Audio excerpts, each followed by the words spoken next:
welcome back to podcast Putih Abu-Abu. Gimana nih kabarnya? Hari ini senang banget aku Bia bisa nemenin classmate dalam podcast 30 menit ke depan. Tema kita pada podcast kali ini yaitu kuat, kenali, ungkap, atasi, dan tenangkan. Kita akan ngobrolin seputar apa sih bullying itu dan juga gimana sih cara mengatasinya. Tapi di sini aku nggak bakal sendiri karena sudah ada dua teman kita, yaitu ada Kezia dan Celio. Hai Kezia, Celio. Halo Hai, Kak. Kak. Gimana nih kabarnya Kezia dulu? Aku sehat, baik, alhamdulillah. Bahagia ya? Bahagia banget. Nah kalau Celio gimana nih? Aku juga sehat banget, bahagia. Nah guys, berita bullying akhir-akhir ini marak banget di Indonesia ya. Mulai dari siswa SD di salah satu SD negeri di Indramayu dan juga ada salah satu SMA swasta di Jakarta hingga dokter yang tengah menempuh pendidikan di salah satu universitas ternama di Indonesia. Nah, setelah mendengar berita-berita tentang bullying yang ada di Indonesia itu, menurut Kezia gimana sih tanggapan kamu? Menurut aku, bullying itu kan salah satu tindakan yang dilakukan oleh seseorang dengan sengaja yang menyakiti hati atau fisik seseorang gitu, Kak. Nah, kalau menurut Celio gimana sih? Untuk jawabannya kurang lebih sama kayak punya Keisha ya. Cuman aku akan ngasih sedikit tambahan kalau bullying itu bisa juga dilakuin secara pakai sosial media juga. Jadi nggak harus secara verbal dan fisik gitu. Maksudnya nggak secara langsung Iya, ya, iya, lewat media betul. sosial. Nah, setelah mengetahui itu, kalian pernah nggak sih dapat pembulian dari teman sekolah ataupun teman lingkungan di rumah gitu? Dari Kezia dulu mungkin. Kalau buat aku sih nggak pernah ya, Kak. Mungkin dari Celio pernah? Aku juga nggak pernah sih. Ya. Kalau dari Kak Bia sendiri pernah nggak? Nah, kalau aku sendiri pernah itu di jenjang SMP ya. Itu mungkin pas masih siswa baru. Senioritas gitu ya? Iya, masuk senioritas karena itu pas masuk OSIS gitu. Itu diapain sih, Kak? Bullyingnya tuh contohnya diapain gitu? Nah, itu lebih ke perundungan sih, kayak misalkan berangkat itu udah disamperin gitu sama kakak-kakak kelas. Seperti itu. Nah, setelah mengetahui itu, sebenarnya Kezia tahu nggak sih jenis-jenis bullying yang ada sekarang ini, yang lagi marak-maraknya ini? Kalau untuk yang aku tahu sih ada 3 ya, Kak ya. Yang pertama itu ada bullying verbal, terus ada bullying fisik, sama satu lagi cyberbullying. Itu bullying yang dilakukan di media sosial gitu. Oh, berarti kayak hate comment Iya, ya? benar banget. Nah, teman-teman, kita nggak boleh asal ngomong ya ke orang lain karena kita nggak tahu dia sakit hati apa enggaknya. Tapi pernah nggak sih Celio, kamu itu bercanda secara berlebihan gitu ke temenmu? Kalau bercanda berlebihan mungkin pasti pernah lah, karena ya mungkin pas main di tongkrongan atau di WhatsApp itu pasti ada ketikan atau perkataan yang secara nggak sadar itu ternyata melukai hati seseorang gitu. Nah, itu kan dari teman kamu ya, maksudnya teman kamu yang dibully gitu. Nah, kalau dari kamu yang sendiri nih Celio, gimana sih kamu kalau sadar kalau kamu itu sedang dibully gitu? Pernah nggak sih? Maksudnya kayak dari bercandaan teman-temanmu ini yang bikin kamu ngerasa kalau kamu itu dibully gitu? Kalau kayak gitu sih aku belum ada pengalaman seperti itu ya. Nah, kalau mungkin dari Keiza, gimana sih kamu ngerasanya kalau kamu itu sedang dibully gitu? Kalau aku kan karena aku pribadi nggak pernah ngerasain secara langsung dibully gitu, tapi mungkin menurutku kalau sadar atau enggaknya itu dari mulai kita dijauhin tanpa alasan, terus sering dikata-katain pakai omongan kasar, terus sering dibuat nangis kayak gitu deh. Tapi berarti secara nggak sadar itu kita bisa aja dibully ya sama teman kita atau sama kakak kelas atau bahkan guru atau yang lainnya gitu. Benar banget. Nah, classmate, kita akan ngobrolin lebih lanjut lagi mengenai bullying ini. Jadi jangan kemana-mana, tetap di podcast Kuat Putih Abu-Abu.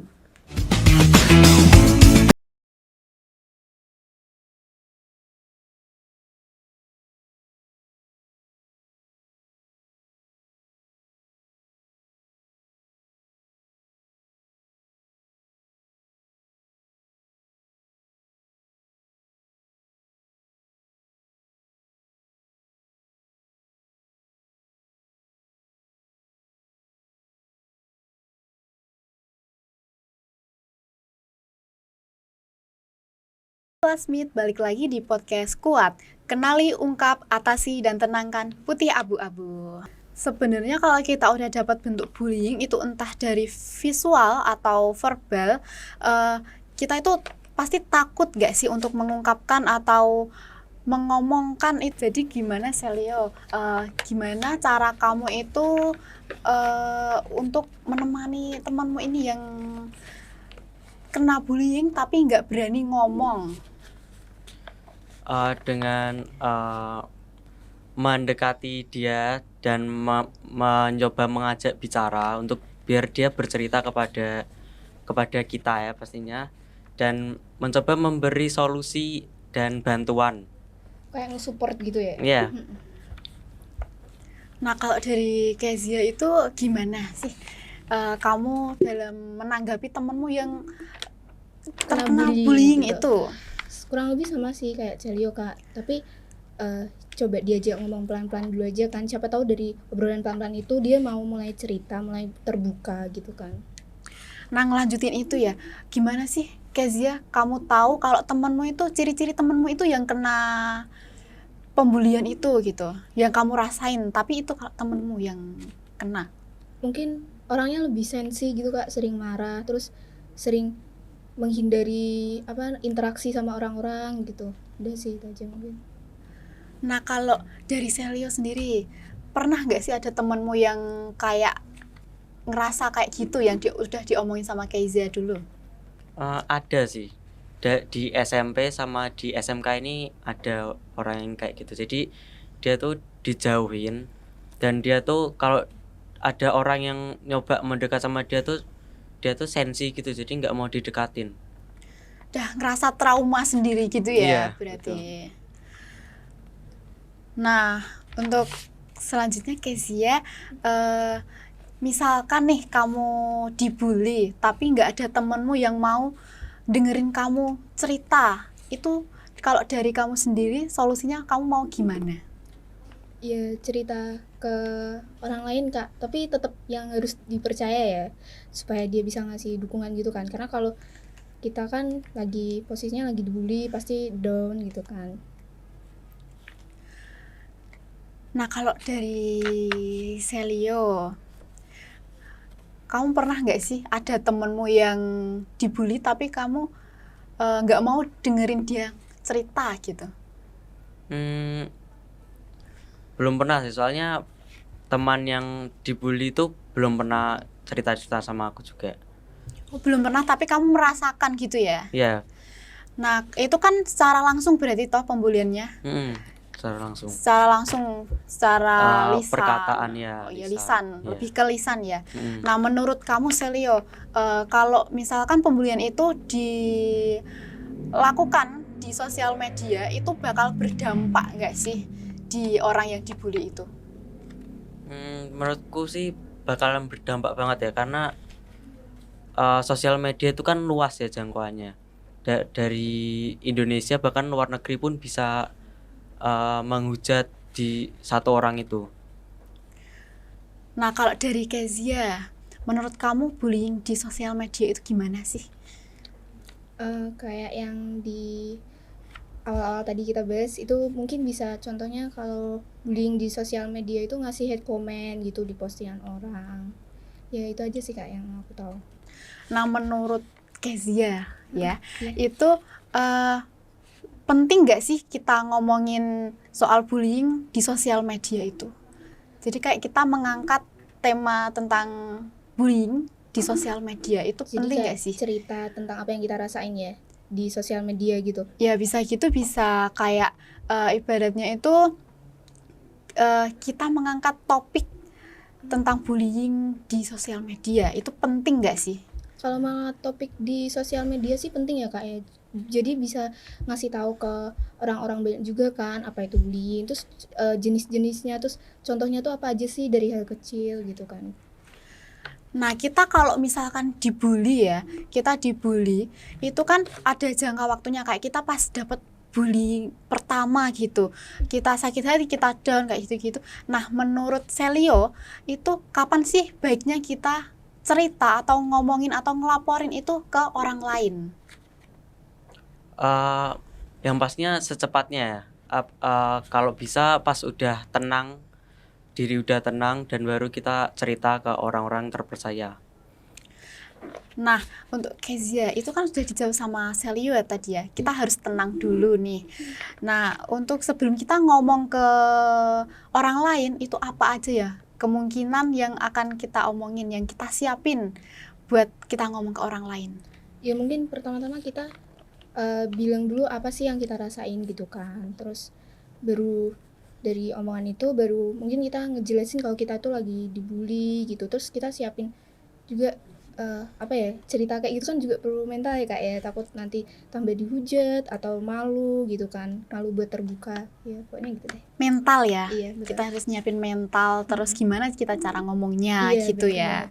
Nah, classmate, udah tahu kan cara mengungkapkan ke orang lain jika kita dibully. Selanjutnya kita akan bahas cara mengatasi bullying di segmen selanjutnya. Jangan kemana-mana, tetap di podcast Putih Abu-Abu.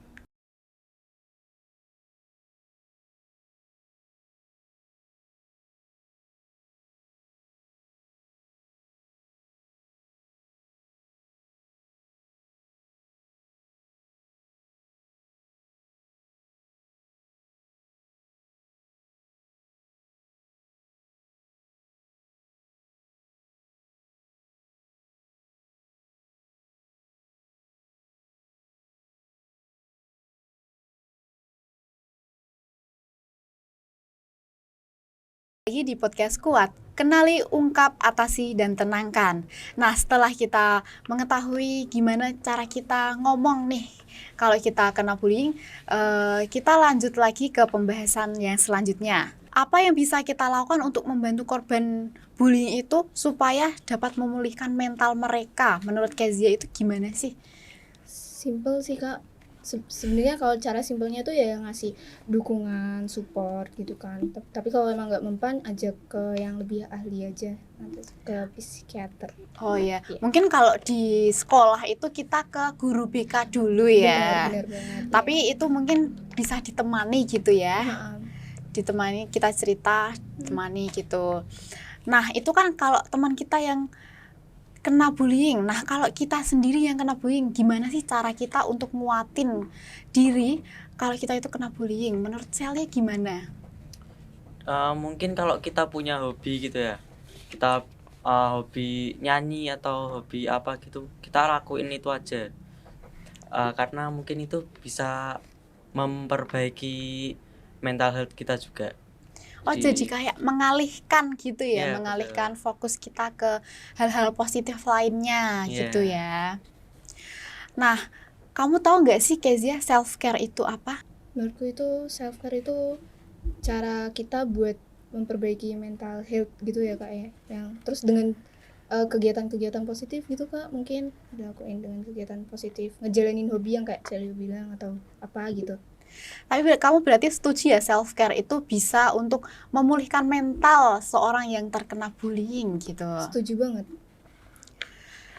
Nah, ini biasanya di sekolah-sekolah itu kan ada anak-anak berprestasi gitu ya, yang lebih unggul daripada teman-teman yang lainnya, mungkin lebih menonjol gitu.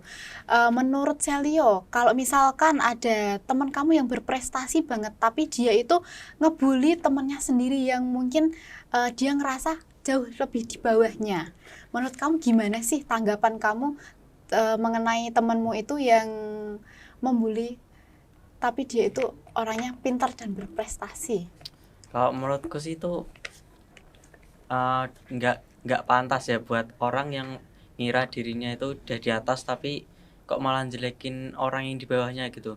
Karena mungkin kalau berprestasi di sekolah pun tuh belum tentu juga bisa sukses di masa depan juga gitu. Mungkin ini ya, mungkin lebih ke kita mengutamakan attitude kita gitu Betul. daripada yang lainnya. Iya. Karena kan kita hidup berdampingan bersama orang-orang lain Bener gitu banget. ya. Kalau menurut Kezia, gimana tanggapan kamu kalau misalkan ada temenmu yang berprestasi banget ini, juara dunia gitu, tapi ngebully temenmu sendiri? Kurang lebih sama kayak Celio ya Kak, tapi kayak yang kita tahu pendidikan itu nggak bisa ngejamin kalau attitude kita itu bagus. Jadi kayak yang Kak Bia bilang juga itu penting juga buat attitude, ngutamain attitude, penting juga buat ngutamain attitude daripada pendidikan. Dari pendidikan. Nah itu kan kalau orang lain yang terkena bullying ya, kalau kita sendiri yang kena bullying, gimana cara kita itu mengatasi biar kita itu nggak terjerumus sampai ke depresi atau ke hal-hal buruk lainnya? Untuk membentengi itu kayak gimana sih menurut Kezia? Dengan cara itu tadi Kak, self care itu. Terus ya mungkin ya tadi cerita, ungkapin apa yang lagi dirasain ke orang yang dipercaya gitu aja sih. Tapi itu bisa dari kita sendiri ya, maksudnya kayak penting nggak sih buat kita maafin diri kita sendiri setelah hal-hal yang terjadi nimpa kita gitu? Penting sih Kak, karena mungkin kan ngerasa bersalah sama diri sendiri karena kok gak berani ngelawan gitu kan. Nah mungkin itu memaafkan diri sendiri setelah terkena bullying itu hal yang paling utama ya, untuk banget. menerima diri kita untuk menjalani aktivitas-aktivitas selanjutnya lagi gitu. Menurut Celio, penting nggak sih kayak ada komunitas-komunitas yang dikhususkan untuk membantu korban bullying yang sedang marak terjadi di Indonesia sekarang ini? Menurut aku sih lumayan penting ya komunitas seperti itu ya, karena ya itu sangat membantu mungkin orang-orang yang terkena bullying atau cyberbullying gitu juga sih. Jadi bagus banget ada komunitas seperti itu. Berarti ada perannya gitu ya. Iya. Misalkan itu kan kalau komunitas itu biasanya kita didampingi untuk ke sana gitu, kita dipulihkan di sana gitu. Nah ini kalau misalkan bullyingnya ini secara online, cyberbullying itu gimana sih pertama kali cara mengatasinya menurut Kezia dulu? Kalau dari aku, cari tahu dulu ini di balik akun itu ada siapa sih, atau mungkin orang yang kita kenal atau orang yang nggak kita kenal. Tapi kalau emang mungkin udah kelewatan atau emang udah parah banget gitu kan, itu bisa dilaporin ke pihak yang berwenang sih menurut aku. Oh iya, berarti kan kalau dilaporin ke pihak berwenang itu kan kita harus butuh pendampingan ya. Iya benar. Berarti menurut Celio penting nggak sih kita harus melaporkan itu ke psikolog atau ke psikiater yang emang udah profesional gitu? Kalau udah parah banget itu harus lapor ke pihak-pihak seperti itu, karena ya mungkin kita bakal dikasih tahu juga kan ya gimana cara mengatasinya atau gimana cara menanggapi bullying seperti itu. Nah berarti itu bullying itu benar-benar berdampak ya ke orang-orang yang terkena bullying, apalagi ke korbannya. Nah classmate, jadi itu semua pembahasan kita tentang bullying. Bullying itu sangat berdampak kepada korbannya juga pelakunya, karena itu akan berimbas lagi ke perilaku-perilaku yang lebih negatif selanjutnya. Nah itu dia pembahasan kita pada podcast kali ini. Saya Ambia pamit undur diri dan sampai jumpa.